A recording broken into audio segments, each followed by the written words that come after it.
Well, generations in Rutherford County grew up sort of assuming that it's true and that textbooks are wrong about Lincoln's early life. Most of us were taught that Abraham Lincoln's story begins in a simple Kentucky log cabin, a tale of humble beginnings and frontier grit. But the truth, buried beneath the history books, is far more complicated. For over 150 years, historians fought bitterly over the real ancestry of Lincoln's mother, a controversy so sensitive that the Lincoln family tried to keep it secret. Then, in 2015, geneticists bypassed the redacted pages and read the family's DNA. What they discovered wasn't just another footnote in history.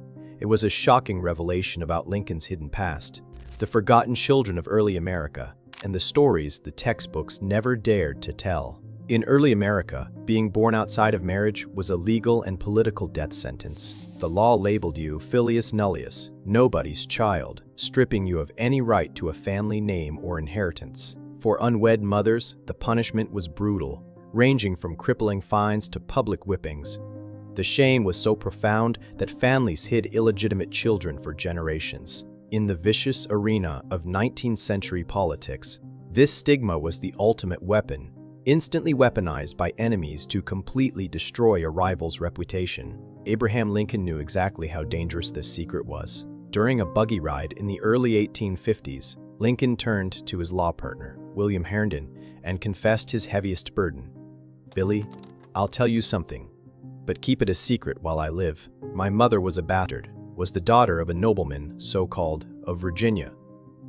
The man who would preserve the Union and end slavery was quietly admitting his own mother was legally a nobody." Lincoln believed his sharp mind came from this mysterious Virginia planter, yet he harbored no resentment toward the woman who raised him, adding, "God bless my mother. All that I am or ever hope to be, I owe to her." William Herndon kept Lincoln's secret through the Civil War and the assassination. But in 1889, believing the public deserved the unvarnished truth rather than a sanitized myth, he published the buggy ride confession in his biography, Herndon's Lincoln. The revelation triggered an absolute firestorm. Lincoln's surviving son, Robert Todd, and protective historians were furious, publicly branding Herndon a bitter liar. But the angry defenders couldn't ignore the hard, physical evidence waiting in a dusty Kentucky courthouse, deep in the Mercer County archives.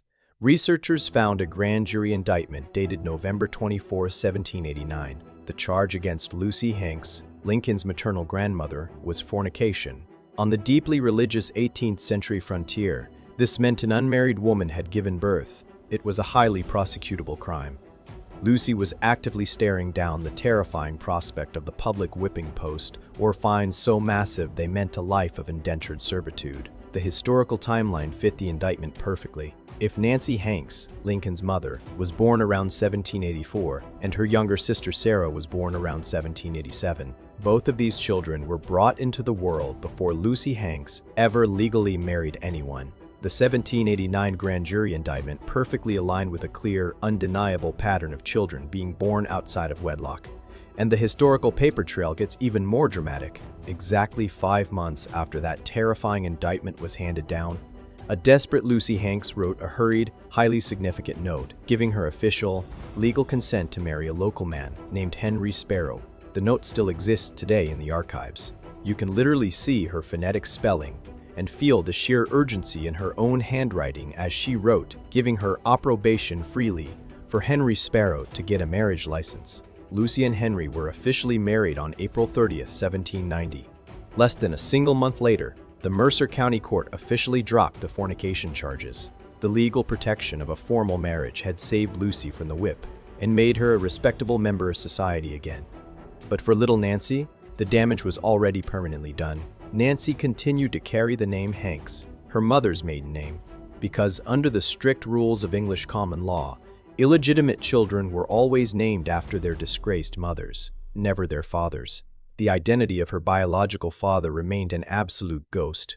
But even with this terrifying courthouse document staring them in the face, the defenders of the Lincoln legacy refused to concede. For over a century, historians fought a vicious, academic civil war over what this evidence actually meant. Researchers like William Barton aggressively argued that Herndon was completely right and that the indictment proved Nancy Hanks was illegitimate. However, Other highly influential historians, like Kentucky researcher Lewis Warren, dug their heels in and insisted that Nancy was actually a perfectly legitimate, respectable child. Warren constructed an incredibly complex, elaborate competing theory.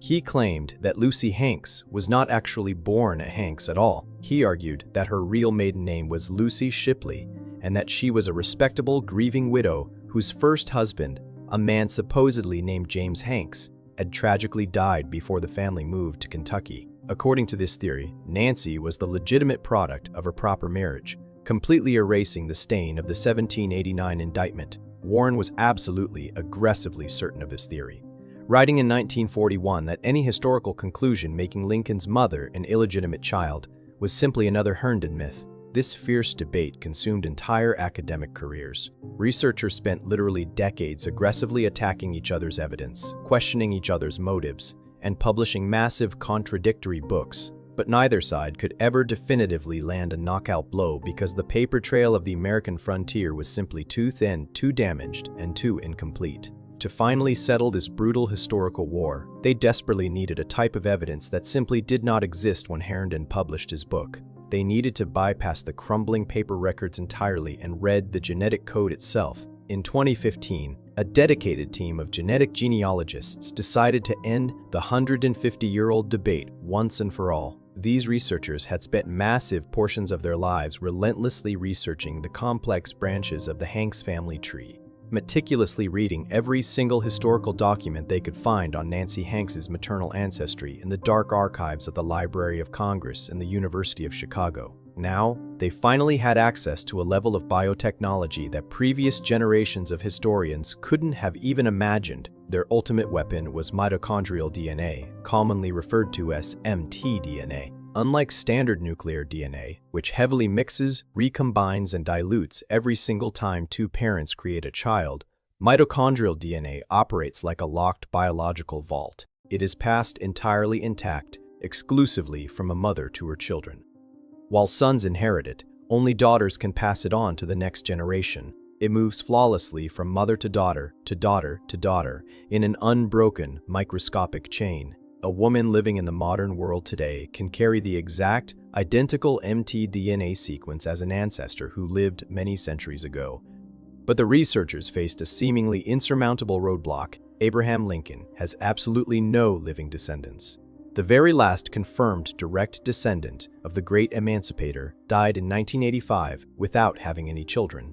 The direct Lincoln line is completely and permanently extinct. But the brilliance of mitochondrial DNA testing is that it does not actually require Lincoln's direct descendants. It only requires the living descendants of any woman who shared his direct maternal line.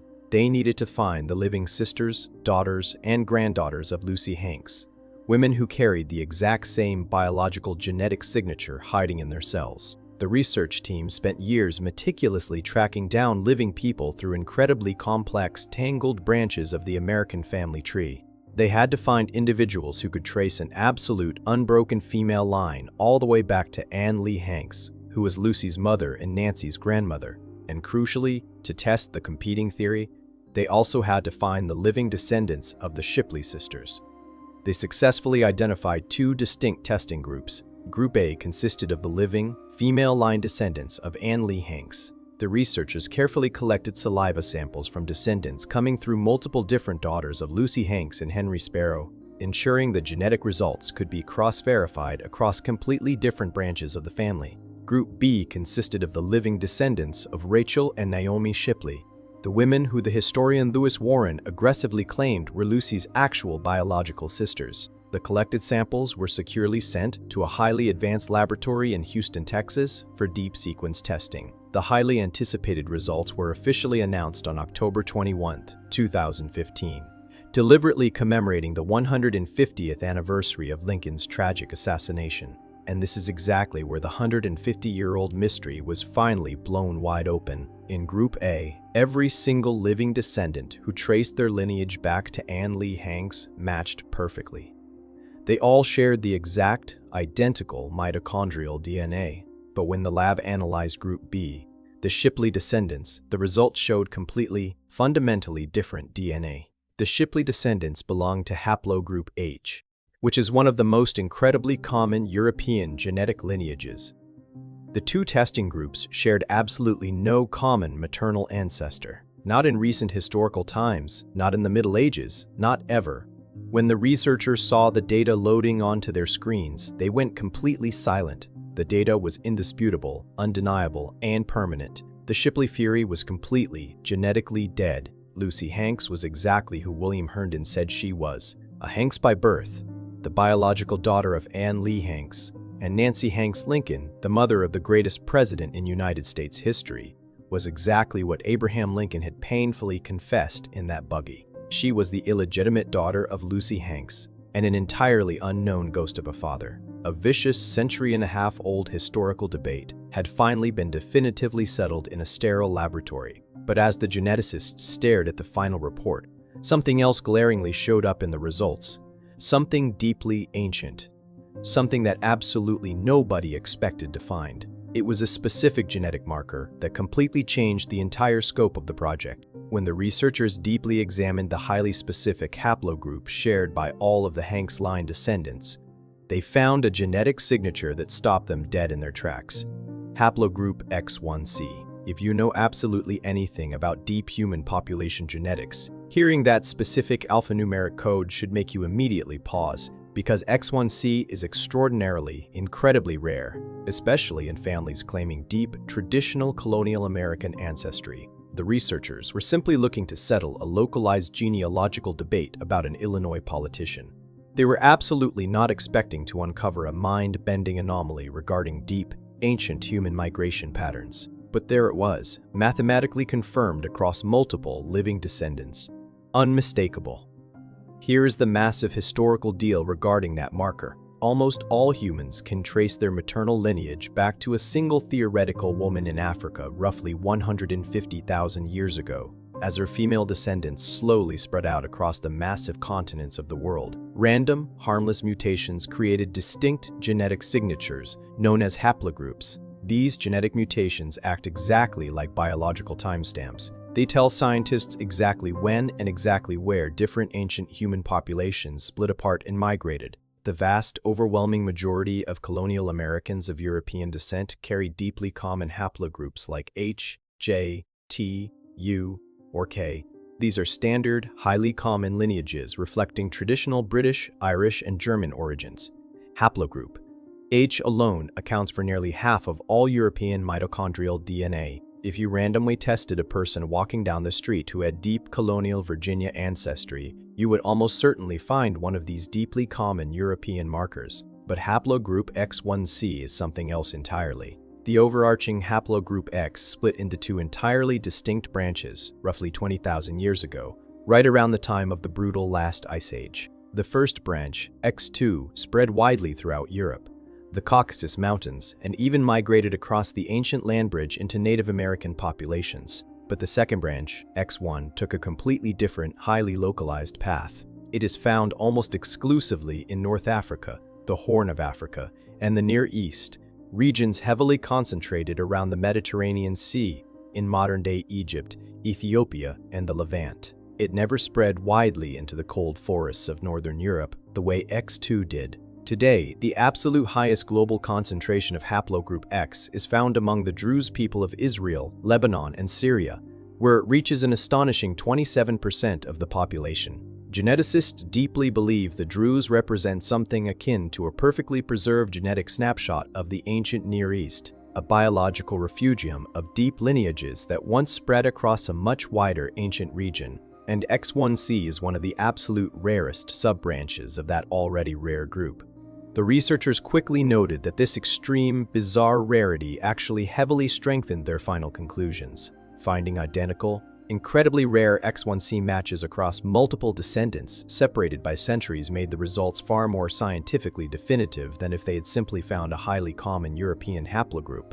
But here is the massive, undeniable truth that it revealed about Abraham Lincoln's maternal ancestry. Somewhere in the deep, unrecorded past, we are talking hundreds or perhaps thousands of years ago, the Hanks maternal line intimately connected to populations that most mainstream historians absolutely never associated with colonial Virginia families. How did a deeply Middle Eastern North African genetic marker end up in a freezing, dirt floor log cabin in the backwoods of Kentucky? Anthropologists and cultural historians point to a massive, heavily suppressed chapter of American history: the Melungeons. The Melungeons were mysterious, heavily stigmatized, mixed heritage groups living in absolute isolation deep in the Appalachian Mountains. Historical records suggest they were likely descended from very early Portuguese explorers, freed Moorish slaves, Sephardic Jews escaping the Inquisition, and Native Americans who extensively intermarried and deliberately hid deep in the harsh mountains to completely escape the brutal, expanding racism of the colonial lowlands. Over generations, these deeply diverse groups blended into a unique, localized Appalachian population. Lincoln's mother, existing on the absolute marginalized fringes of colonial society, highly likely shared this hidden, triracial, incredibly diverse Appalachian ancestry. Think about that profound reality for a second. The deeply held, incredibly arrogant assumption that colonial American pioneer families were genetically pure English, Irish, or Scottish was completely blown apart by the 2015 DNA results. Human migration, intermarriage, and cultural mixing have been a constant, unstoppable force throughout all of human history. The true genetic landscape of the early American frontier was far more incredibly diverse, deeply complex, and deeply mixed than the sanitized, whitewashed mythology ever dared to admit. The X1C haplogroup does not tell us absolutely anything about Nancy's mysterious, unnamed biological father. It does not reveal any recent, localized family scandal. What it truly reveals is something massively bigger. The entire historical narrative of pure colonial bloodlines was always a massive fiction, and that exact fiction, that rigid obsession with pure heritage and legal status, was used as a brutal weapon to deeply judge, heavily shame, and attempt to legally destroy women, exactly like Nancy Hanks. This deep fear of illegitimacy and impure bloodlines also explains why Lincoln was so absolutely terrified of the truth getting out. The 1789 indictment of his grandmother was not the only ghost haunting his political career. For decades, a massive, highly persistent rumor had been circulating through the dark valleys of Appalachia regarding Abraham Lincoln himself. Political enemies aggressively whispered the Abraham and Lowy myth. This dark, persistent legend claimed that a wealthy, deeply powerful North Carolina farmer named Abraham and Lowy was Lincoln's actual biological father. According to the malicious myth, Nancy Hanks was working as a lowly servant in Lowy's grand house, became pregnant with his child, and the wealthy farmer quietly paid Thomas Lincoln $500 to quickly marry her and drag the illegitimate baby far away to the deep woods of Kentucky to hide the scandal. While modern historians have fiercely and completely debunked the Abraham and Lowy myth, its very existence perfectly illustrates exactly why Lincoln was so terrified of Herndon's secret. In the 1800s, illegitimacy rumors were the ultimate, lethal political ammunition. If Lincoln's vicious political enemies had ever found out that his mother was actually, legally illegitimate, they would have instantly weaponized it as absolute proof that the Lowy rumors about Lincoln himself were also true. They would have used the brutal reality of his mother to completely validate the lies about him. It would have been a catastrophic political death blow. Let us deeply consider who Nancy Hanks actually was, not just as a passing footnote in massive presidential biographies, but as a living, breathing human being who lived, fiercely struggled, and loved on the unforgiving edge of the world. She was raised in the brutal backcountry of America, a place where families moved constantly, churches were incredibly scarce, and official documentation was a total afterthought. She was raised entirely by her grandparents, Joseph and Anne Lee Hanks. When Joseph died, 9-year-old Nancy was sent away to live with her Aunt Elizabeth and Uncle Thomas Sparrow. She was widely known as Nancy Sparrow during her childhood, a confusing name change that only deeply added to the malicious rumors about her dark origins. And, in a stark reflection of the family's reality, Elizabeth and Thomas Sparrow actually raised another illegitimate child right alongside Nancy in the exact same cabin, Dennis Hanks. Born in 1799 to Nancy's youngest aunt, illegitimacy ran through this specific family like a heavy, dark thread that absolutely nobody wanted to acknowledge. Despite carrying this massive legal and social weight, Nancy grew into what her frontier neighbors called a deeply intelligent, fiercely religious, and remarkably capable woman. Against massive odds, she somehow learned to read. She learned complex needlework. In 1806, she married Thomas Lincoln, a man who famously could not even spell his own name. In 1818, at their brutal frontier homestead in Indiana, a terrifying, highly lethal disease called milk sickness swept through the isolated community. It came from drinking the poisoned milk of cows that had unknowingly eaten toxic white snake or snoot plants. Elizabeth and Thomas Sparrow died first in agony. Weeks later, the sickness took hold of Nancy. She was only 34 years old when she died in that dark cabin. Abraham was only 9 years old. He and his illiterate father had to go out into the woods, chop down the trees, and physically build her wooden coffin with their own hands. They buried her quietly on a lonely, windswept hillside just south of the family farm. Years later, sitting in the highest office in the land, Lincoln would say, "All that I am or ever hope to be, I owe to her." He absolutely meant it, and he carried the agonizing, heavy secret of her birth for his entire consequential life. So, what is the truly disturbing takeaway from everything that modern DNA has uncovered? The deeply disturbing part is not the rare X1C haplogroup. That is simply ancient history, a fascinating genetic footnote revealing that human ancestry is always infinitely more complicated than anyone assumes. The truly disturbing part is what this story reveals about the brutal systems of power, shame, and stigma that shaped early America. Lucy Hanks was a young woman who faced physical mutilation, public whipping, and permanent social disgrace simply for becoming pregnant. Nancy Hanks grew up permanently marked by the law, officially classified as nobody's child. And Abraham Lincoln rose from that exact, brutal legacy of shame. He rose from a one-room, dirt-floor cabin, raised by a stigmatized mother and an illiterate father, to become the most consequential, world-changing president in American history. He held the shattered Union together through its absolute bloodiest war. He ended an institution of slavery that had brutally existed in America for over 2 centuries. He did all of this while knowing with absolute certainty that somewhere in a dusty Kentucky courthouse, there was a physical document proving his grandmother was a criminal for simply bringing his mother into the world. He did this knowing his enemies would eagerly use that truth to destroy everything he had built. When modern genetic science finally confirmed the heavy secret that Lincoln confessed in that buggy over a century and a half ago, it did not diminish him in the slightest. It did the exact opposite. It reminded us exactly what he overcame. It showed us that the deeply arrogant mythology of pure colonial ancestry was always a massive, destructive lie, and it proved once and for all that the brutal systems of shame, legal erasure, and stigma that America built to punish people like Lucy and Nancy Hanks ultimately, completely failed, because absolutely no law, no whip, and no social stigma can ever stop true greatness from rising out of the dark.